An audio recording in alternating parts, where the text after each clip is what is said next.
Hey guys, what is cracking? Welcome to my garden, or as we like to call it, the dinner table. Anyone else's gardens start taking over their insides? The indoor grow spaces just start to get too small, and then your tables start looking like this. It doesn't always look like this. I'm doing some cleaning and some spraying and just general maintenance on the plants, giving them a little bit of Castile soap spray and making sure I don't have any mites. I've got some experiments here. This is my Alysum experiment. Just discovered that there's a Perennial Alysum. So we're gonna give that a shot for sure. But so far, I just started these up about a week ago. They popped 3 days after putting them into one of these containers. As soon as they popped, I turned my little dial there, let them get some airflow. What else we have here that we're talking about? Carolina pine berries, looking beautiful.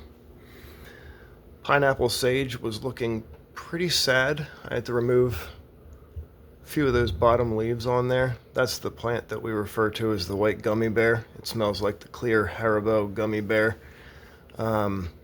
Absolutely amazing looking plant, beautiful red flowers that the hummingbirds just go nuts for. If you have some pineapple sage, what you want to do is get your plant nice and healthy, something like this, and then slice yourself off about a 6-inch section. Remove all of the leaves except for the the top four.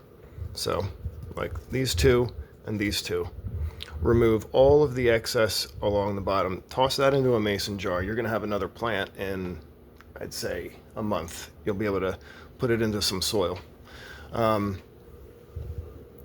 Like so. Here was a cutting from one of my previous plants that I've actually already fed to my livestock because it was getting too big. So I took these cuttings and I took those cuttings at the same time. So there's 2 more plants right here. Nice, healthy root system. And it will bring in the pollinators, and you'll just love it. The smell is just, it's intoxicating.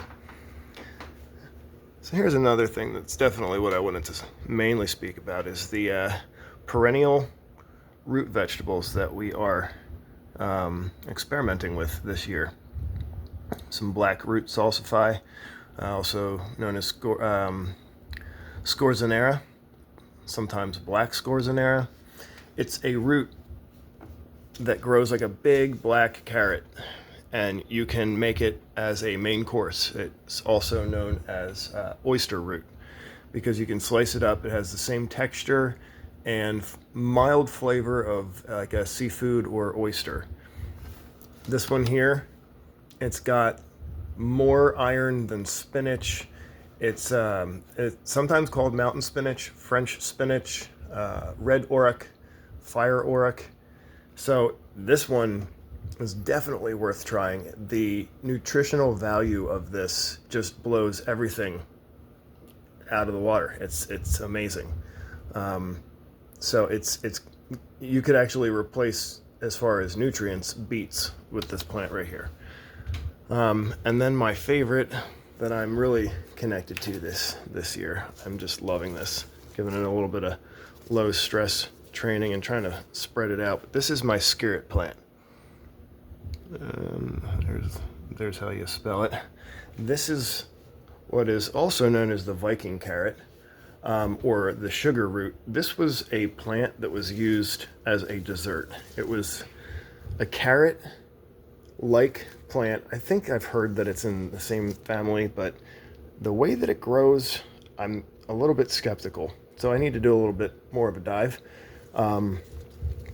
You can see that like Queen Anne's lace and carrots are related by the way that they grow, and this just doesn't appear to be like that. But it could surprise me and throw off some stalks that look like those similar flowers.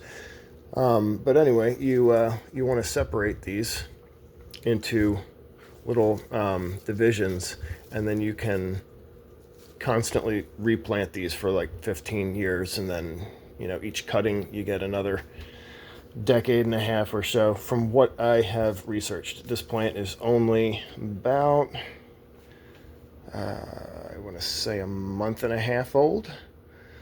I had the option of buying seeds for over $20, or getting myself a small little plug. It was in like a 4-ounce little container, and within no time, with a little bit of bat guano, a little bit of seabird guano, and a nice fluffy mix, I am bushing her out nice, so that when the temperatures outside finally decide to at least stay above 40, I can bring things like these out. The strawberries are okay, but even them, they're starting, with this false spring. We still have a week out from now, we still have 26-degree temperatures, almost in the end of March. So we'll get there. Patience is not easy, but we have to practice it, right? Take care, guys.